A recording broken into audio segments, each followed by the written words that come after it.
Hi guys, welcome back to channel. இன்றைக்கி நம்ம இந்த ட்ராமாவோட நெக்ஸ்ட் எபிசோடு தான் பார்க்க போகிறோம். ஸ்டார்டிங் சீனில் நம்ம ஜுன்சு வந்து சொல்கிறாங்க, உனக்காக நான் ஸ்காலர்ஷிப் அப்ளை பண்ணேன்ல, அது வந்து அப்ரூவ் ஆயிடுச்சு அப்படின்னு சொல்லி நம்ம ஜுன்சு ஹீரோயின் கிட்ட கொஞ்சம் கேஷ் அமௌண்ட் தராங்க. இதை வச்சு உன்னோட லா காலேஜில் நீ சீட் வாங்கிக்கலாம். உங்கள் கிராண்ட்பா இந்த வாட்டி ஸ்டூடெண்ட்ஸ்க்கெல்லாம் ஸ்காலர்ஷிப் தரலான் இருக்காங்க. அதில் ஃபர்ஸ்ட் நேமே ஒன்று தான். உங்கள் கிராண்ட்பா எனக்கு ஹெல்ப் பண்ணுறாரா? அவரை நீ ஏமாத்துறதுக்கு என்ன ஃபேக் ப்ராமிஸ் பண்ண? பெருசாக ஒன்றும் பண்ணல. அவர் ஜப்பானுக்கு ட்ரீட்மெண்ட்டுக்கு போவார். நான் அவருக்கு அசிஸ்டண்ட்டாக கூட வரேன்னு சொன்னால் அவரும் ஒத்துக்கிட்டாரு அப்படின்னு நம்ம ஹீரோ சொல்கிறாங்க. கட் பண்ணால் அடுத்த சீன் நம்ம ஆஜின் வீட்டுக்கு வர கதவை ஓப்பன் பண்ணால் அவங்க அப்பா உள்ளே ரெடியாக இருக்காங்க. இங்கேருந்து பொரியால நான் போலீஸ் கால் பண்ணிட்டா. என்ன தான் பெத்த பொண்ணை வந்து பார்க்குறது அவ்வளோ பெரிய க்ரைமா என்ன? எனக்கு இப்போ அர்ஜென்ட்டாக காசு வேணும் கூட. உன் வீடு ஃபுல்லாக தேடி பார்த்தேன், எங்கேயுமே காசு இல்லை. உன் பேக்கில் வச்சிருக்கியா? என்கிட்ட காசெல்லாம் எதுவும் இல்லை அப்படின்னு நம்ம ஹீரோன்னு சொல்ல. ராத்திரி பகலாக கஷ்டப்பட்டு உன் டியூஷன் ஃபீஸ்க்காக சம்பாதிச்சு வச்சிருப்பியா? அதெல்லாம் எங்கே வச்சிருக்க? உன் பேக்கில் தான் அப்படின்னு சொல்லி நம்ம ஹீரோனோட பேகு பிடுங்க. நம்ம ஹீரோனை அவங்கள தள்ளி விட பார்க்குறாங்க.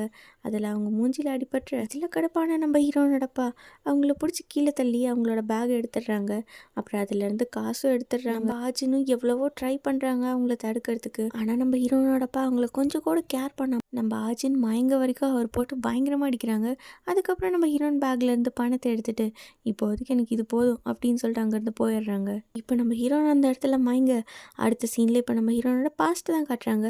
பாஸ்ட்டில் நம்ம ஹீரோன் தூங்கிட்டு இருக்கப்போ ஜுன்சு வந்து கூப்பிட்றாங்க. எனக்கு ஃபீவரிஷாக இருக்குது, ப்ளீஸ் எனக்கு ஹெல்ப் பண்ண முடியுமா அப்படின்னு கேட்க. அவங்க அம்மா கிட்ட நீ சொல்ல வேண்டியதானே? எங்கள் அம்மாட்ட நான் ஆல்ரெடி சொல்லிட்டேன், ஆனால் அவங்க எனக்கு கண்டுக்கவே மாட்டேங்கிறாங்க அப்படின்னு ஜுன்சு சொல்ல. சரி இங்கே இரு, நான் போய் உனக்கு ஏதாவது டேப்லெட்ஸ் கொண்டு வரேன் அப்படின்னு நம்ம ஹீரோன் போயிடுறாங்க. ஆஜினுக்கு அவங்களோட ஸ்டெப் மாமா பிடிக்கலனாலும் நம்ம ஹீரோ ஜுன்சுவை ஹீரோனுக்கு ரொம்ப பிடிச்சிருக்கும். என்னதான் நம்ம ஆஜின் வந்து குட்டி பொண்ணாக இருந்தாலும் ஜுன்சுக்கு உடம்பு சரியில்லைன்னு சொல்லி அவங்க நல்லா கேர் பண்ணி பார்த்துருப்பாங்க. அப்புறம் நம்ம ஆஜின் சொல்கிறாங்க, ஆமாம் நீ ஏன் உங்கள் அம்மா மாதிரியே இல்லை, வித்தியாசமாக இருக்கா அப்படின்னு சொல்ல. உடனே நம்ம ஜுன்சு அவங்களோட ஃபேமிலி ஃபோட்டோ எடுத்துகிட்டு வந்து காட்டுறாங்க. இந்த ஃபோட்டோவில் நான் எங்கள் அம்மா மாதிரி தான் இருக்கேன். பக்கத்தில் நிற்கிறாங்களே இவர் தான் எங்கள் டிரைவர் அங்கிள். அப்பா இறந்ததுக்கப்புறம் இவர் போயிட்டாரு சொல்லாமல் கொள்ளாமல். லாஸ்ட்டாக ஒரு குட் பை கூட எனக்கு சொல்ல தெரியுமா அப்படின்னு நம்ம ஜுன்சு ஃபீல் பண்ண இது எல்லாத்தையும் நம்ம ஹீரோயின் பார்த்துட்ருக்காங்க. நெக்ஸ்ட் டே அவங்க வீட்டில் வேலை செய்கிற மெய்டு, நான் வந்து ஜுன்சுவை கூப்பிட்டு ஹாஸ்பிட்டல் போகிறேம்மா, இந்த பிரேக்ஃபாஸ்ட் மட்டும் நீ மேடம் கிட்ட கொடுத்துட்றியா அப்படின்னு நம்ம ஹீரோன்ட்டு கேட்க, நம்ம ஹீரோன்னு சரி அப்படின்ட்டு ஜுன்சுவோட அம்மாவோட ரூமுக்கு போகிறாங்க. ஜுன்சு ஹாஸ்பிட்டல் போயிருக்கான், உங்களுக்காக நான் பிரேக்ஃபாஸ்ட் கொண்டு வந்திருக்கேன் அப்படின்னு நம்ம ஹீரோன்னு சொல்ல, நீ எதுக்காக என் ரூம்குள்ளே வந்திருக்க அப்படின்னு அவங்க அம்மா கேட்குறாங்க. நேற்று தான் ஜுன்சு எனக்கு அவனோட ஃபேமிலி ஃபோட்டோ காமிச்சான். அவனோட உண்மையான அப்பாவை அவன் ரொம்ப மிஸ் பண்ணுறான். ஏன்னா அவர் லாஸ்ட் வரைக்கும் ஒரு குட் பாய் கூட சொல்லாமல் போயிட்டாராமே. என்ன வளரிட்டு இருக்கா அப்படின்னு அவங்க அம்மா கேட்க, டென்ஷன் ஆகாதீங்க, நான் சும்மா விளையாட்டுக்கு தான் சொன்னேன். ஆனால் உங்களுக்கு ஒரு சீக்ரெட் சொல்லட்டுமா? ஜுன்சுவோட உண்மையான அப்பா யாருன்னு எனக்கு தெரியும். அது அந்த டிரைவர் அங்கிள் தானே. இதை நான் ஜுன்சு கிட்ட சொன்னால் என்ன நடக்கும்?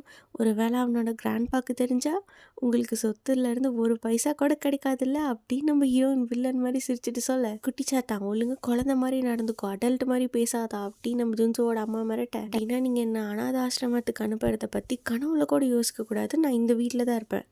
அது மட்டும் இல்லாமல் எனக்கு ட்ரெஸ் எதுவும் இல்லை, வந்ததுலேருந்து ஒரே ட்ரெஸ்ஸை போட்டுட்ருக்கேன்னா ஒரு மாதிரியாக இருக்குது, மறக்காமல் எனக்கு கொஞ்சம் நிறைய ட்ரெஸ்ஸை எடுத்து வச்சுருங்க அப்படின்னு சொல்லிட்டு நம்ம ஹீரோன் அங்கேருந்து போக அடுத்த சீனில் அவங்க அம்மா நிறைய ட்ரெஸ்ஸும் எடுத்து கொடுத்துருக்காங்க. அதெல்லாம் நம்ம ஜுன்சு கிட்ட எடுத்து காமிச்சிட்ருக்காங்க. ஆனால் நம்ம ஜுன்சு சோகமாக உட்காந்துட்ருக்க. என்னாச்சு நம்ம ஹீரோயின் கேட்குறாங்க. எங்கள் அம்மா என்னை வெளியிலேயே போக விட மாட்டேங்கிறாங்க, எனக்கும் மற்ற பசங்க மாதிரி வெளியில் போய் விளாட்ணுன்னு ஆசையாக இருக்குது அப்படின்னு நம்ம ஜுன்சு சொல்கிறாங்க. எனக்கு தெரிஞ்சு உங்கள் அம்மாவுக்கு உன் மேலே கொஞ்சம் கூட பாசமே இல்லைன்னு நினைக்கிறேன். ஏன்னா மற்ற பசங்களோட அவங்க பேரண்ட்ஸ் எப்படி டைம் ஸ்பெண்ட் பண்ணுறாங்க, ஆனால் உங்கள் அம்மா பாரு உன்னொரு வீட்லேயே அடைச்சி வச்சுருக்காங்க, வெளியிலேயே விட மாட்டேங்கிறாங்க, உங்கள் அம்மாவுக்கு ஒன்று சுத்தமாக பிடிக்கல அப்படின்னு நம்ம ஹீரோனை அவங்கள பயங்கரமாக மேனிப்புலேட் பண்ண, எனக்கு எங்கள் அம்மாவுக்கு நிஜமாக என்ன பிடிக்கலையா அப்படின்னு சொல்லி நம்ம ஜுன்சு அழ ஆரம்பிச்சிடுறாங்க. ஆமாம் உண்மையாலுமே உங்கள் அம்மாவுக்கு ஒன்று சுத்தமாக பிடிக்கல, ஏன்னா நேற்று உனக்கு ஃபீவர் வந்தப்போ கூட அவங்க உன்னை கண்டுக்கல, நான் தானே உனக்கு ட்ரீட் பண்ணேன் இப்படின்னு நம்ம ஹீரோயின் பேசுகிறதெல்லாம் வெளியிலேருந்து ஜுன்சுவோட அம்மா கேட்டு பயங்கரமாக டென்ஷன் ஆகிட்டு இருக்காங்க. அம்மா நம்ம ரெண்டு பேர்த்து பிரிக்க தான் பார்க்குறாங்க, தயவு செஞ்சு உங்கள் அம்மாவை நம்பாத அப்படின்னு நம்ம ஹீரோன்னு சொல்ல அடுத்த சீன்லேயே நம்ம ஹீரோவோட அம்மா வந்து ஆஜினோட அப்பாவுக்கு தான் கால் பண்ணுறாங்க.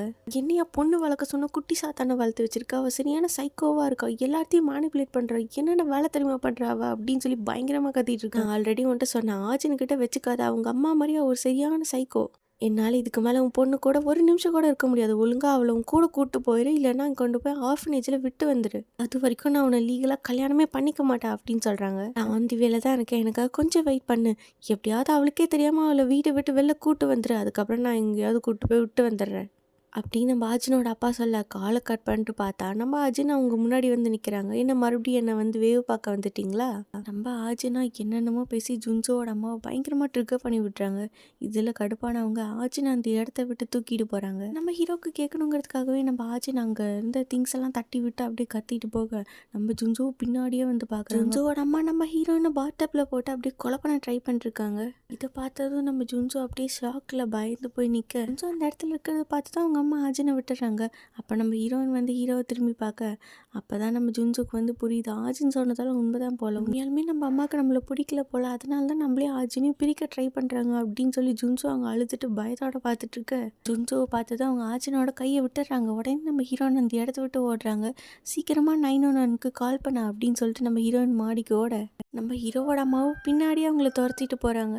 நம்ம ஹீரோனா அவங்களோட ரூம் விண்டோ ஓப்பன் பண்ணி அங்கேருந்து குதிக்கலான்னு போக அப்போ நம்ம ஹீரோவோட அம்மா வந்து சொல்கிறாங்க, இங்கேருந்து நீ குதிச்சேன்னா கண்டிப்பாக செத்துருவோம், ஒழுங்காக கீழே இறங்கு, நான்லாம் சாக மாட்டேன். எங்கள் அப்பா இப்படி தான் என்னோட அம்மாவை தள்ளி விட்டாங்க, ஆனால் அவங்க சாகலையே, கீழே விழுந்து அவங்க உயிரோடு தான் இருந்தாங்க. என்கிட்ட ஹெல்ப் கூட கேட்டாங்க, ஆனால் நான் அவங்களுக்கு ஹெல்ப்பே பண்ணலை. நான் என்னோட அம்மா மாதிரி அவ்வளோ சீக்கிரம்லாம் சாக மாட்டேன், கீழே இறங்கி வா, நம்ம எதுவாக இருந்தாலும் பேசிக்கலாம் அப்படின்னு ஜுன்சோட அம்மா சொல்ல. ஆனால் நம்ம ஹீரோனா எதுவும் கேட்காம அங்கேருந்து அப்படியே கீழே விழுக கீழே ஃபோன் பண்ணிருக்க நம்ம ஹீரோ விண்டோ வழியாக பார்த்துட்டு அப்படியே ஷாக் ஆகுறாங்க. அந்த டைம்னு பார்த்து நம்ம ஹீரோனோட அப்பா அப்போ தான் கார்லேருந்து கீழே வந்துட்டு இருப்பாங்க.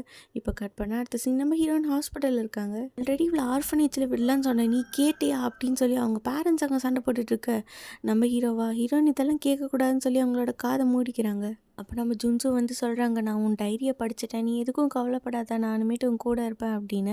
ஆக்சுவலாக நம்ம ஹீரோயின் என்ன பண்ணியிருப்பாங்கன்னா அவங்க டைரியில் இந்த மாதிரி எழுதியிருப்பாங்க, ஜுன்சுவோட அம்மா எப்போவுமே என்னை திட்டிகிட்டே அடிச்சுட்டே இருக்காங்க, அவங்களுக்கு என்ன சுத்தமாக பிடிக்கல, எனக்கு ஜுன்சுவை மட்டும்தான் பிடிக்கும், ஆனால் அவங்க அம்மா இல்லாதப்போ என்னை ரொம்ப ஹர்ட் பண்ணுறாங்க இப்படி நம்ம ஹீரோயின் எழுதியிருக்கிறதால ஹீரோ வந்து சொல்ல, இதில் நான் எக்ஸுன்னு யாரை சொல்கிறேன்னு உனக்கு புரியுதா அப்படின்னு நம்ம ஆஜன் கேட்க, நீ கெட்டவங்கள தானே எக்ஸுன்னு சொல்கிற, கவலைப்படாத, இனிமேட்டு எப்போவுமே நான் கூட இருப்பேன், எனக்கு என்னோடய அம்மா ஃப்ரெண்ட்ஸ் பேரண்ட்ஸ் யாருமே வேண்டாம், நீ மட்டும் என் கூட இருந்தால் போதும் அப்படின்னு சொல்லி நம்ம ஹீரோனோட கையை டைட்டாக பிடிச்சிட்ருக்காங்க. கட் பண்ண அடுத்த சீன் ப்ரெசென்ட்டில் நம்ம ஹீரோயின் ஹாஸ்பிட்டல் தான் இருக்காங்க. பாஸ்ட் மாதிரியே நம்ம ஹீரோ இன்னும் நம்ம ஹீரோயின் கையை டைட்டாக பிடிச்சிட்டு அப்படியே பாவமாக பார்த்துட்ருக்க, அப்பாடா ஒரு வழியாக நீ எந்திரிச்சிட்டியா, ஆல்மோஸ்ட் 3 நாளாக நீ மயக்கத்தில் தான் இருக்கேன், இன்னும் 3 நாள் ஆச்சா அப்படின்னு சொல்லி நம்ம ஹீரோயின் ஷாக்காக பார்க்குறாங்க. என்னன்னு பார்த்தா நம்ம ஹீரோயின் காலேஜில் சீட் வாங்குறதுக்காக ஆல்ரெடி ஃபீஸ் கட்டியிருந்துருக்கணும், ஆனால் அவங்க அப்பா அடித்து நம்ம ஹீரோயின் ஹாஸ்பிட்டலில் இருந்தாங்களே, அதனால் அந்த 3 நாள் அப்படியே போயிட அடுத்து அந்த காலேஜ் மேனேஜ்மெண்ட்லேருந்து சொல்கிறாங்க, இங்கே ஃபீஸ் கட்டலைங்கிறதுனால உங்களுக்கு எங்களால் சீட் தர முடியாது அப்படின்னு. இப்படி நம்ம ஹீரோயின் சோகமாக இருக்க அடுத்த சீன்லேயே அவங்க ஃப்ரெண்ட்ஸ் கால் பண்ணுறாங்க, ஸ்கூல் கிராஜுவேஷனுக்கு நீ வரியா அப்படின்னு கேட்க, நான் கண்டிப்பாக வரேன் அப்படின்னு நம்ம ஹீரோயின் சேடாக ஸ்மைல் பண்ணிட்டு சொல்கிறாங்க. கட் பண்ண அடுத்த சீன் இப்போ நம்ம ஹீரோயின் ஸ்கூலுக்கு போகிறாங்க. அவங்களுக்கு அடிபட்டிருக்கிறத பார்த்து அவங்க ஃப்ரெண்ட்ஸ் எல்லாம் கேட்குறாங்க. நம்ம ஹீரோனுக்கு என்னென்னமோ சொல்லி சமாளிச்சிடுறாங்க. அடுத்து அவங்க ஃப்ரெண்ட்ஸ் எல்லாம் சேர்ந்து குரூப் ஃபோட்டோ எடுக்கலான்னு கூப்பிட்டேன். நம்ம அஜின்னு வேறு வழி இல்லாமல் கஷ்டப்பட்டு அப்படியே ஸ்மைல் பண்ண ட்ரை பண்ணேன். இந்த பக்கம் நம்ம ஜுன்சு அவங்க அம்மாவோட கிராஜுவேஷன் டே செலிப்ரேட் பண்ணிருக்காங்க. என்னதான் நம்ம ஜுன்சு அவங்க அம்மாவோட இருந்தாலும் அவங்க மைண்டு ஃபுல்லாக நம்ம ஆஜின் மேலே இருக்க, எங்கடா அவளை இன்னுமே காணோம் அப்படின்னு சொல்லி தேடிட்டு இருக்காங்க. திரும்பி பார்த்தா நம்ம ஆஜின் கிளாஸ் ரூமில் அப்படி சேடாக உட்காந்துட்டு இருப்பாங்க. அங்கே கட் பண்ண அடுத்த சீன் நம்ம ஆஜின் ஸ்கூலை விட்டு வெளில வர நம்ம ஜுன்சுவும் பின்னாடி அவங்கள ஃபாலோ பண்ணிட்டு போகிறாங்க. இப்படி அவங்க 2 பேரும் எதுவும் பேசாமல் சைலண்டாக நடந்து போக அப்போ நம்ம ஆஜின் வந்து ஒரு ஆளை பார்க்குறாங்க. யாரோ ஒரு ஆள் அங்கே போகிற திருடனை பிடிச்சி அவங்கள போட்டு பயங்கரமாக அடிக்கிறாங்க. அதுக்கப்புறம் போலீஸ் வந்து அந்த திருடனை கூப்பிட்டு போயிடறாங்க. இவனால தான் என்னோட லைஃபே மாறப்போகுது அப்படின்னு சொல்லிட்டு நம்ம ஹீரோயின் அப்படியே டெவில் மாதிரி ஸ்மைல் பண்ணிட்டே அவங்கள பார்த்துட்ருக்காங்க. சீனை கட் பண்ணால் இப்போ ஜெயிலில் இருக்க நம்ம ஜெஹோவை தான் காட்டுறாங்க. அவங்க நம்ம ஆஜினோட ஞாபகமாகவே இருக்கிறதுனால ஆஜின் அப்படியே ட்ராயிங் பண்ணுறாங்க. இதோட இந்த எபிசோடு இங்கே முடிக்கிறாங்க.